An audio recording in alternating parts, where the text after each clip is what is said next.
అందరికీ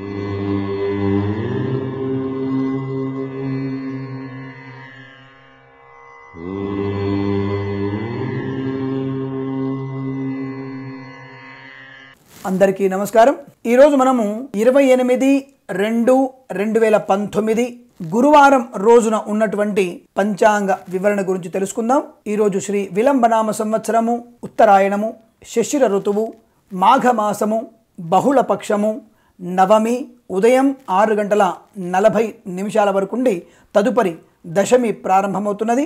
మూలా నక్షత్రం రాత్రి 3:06 వరకుండి తదుపరి పూర్వాషాఢ నక్షత్రం ప్రారంభమవుతున్నది।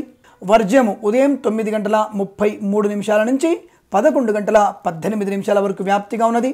రాహుకాలం 1:21 నుంచి 3:06 వరకు వ్యాప్తిగా ఉన్నది। దుర్ముహూర్తము ఉదయం 10:23 నుంచి 11:10 వరకు వ్యాప్తిగా ఉన్నది।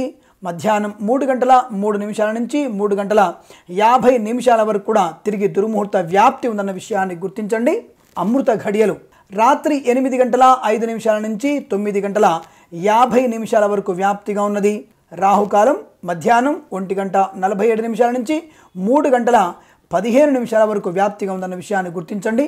నేను చెప్పబోయేటువంటి శుభ అంకెలను, పంచాంగంలో ఉన్నటువంటి వర్జ్యాది దుర్ముహూర్తాదులను రెండింటినీ కూడా సమీకరణ చేసుకొని శుభమైనటువంటి మీ కార్యక్రమాన్ని ఏర్పాటు చేసుకొని విజయవంతంగా పూర్తి చేసుకుంటారని ఆశిస్తున్నాను।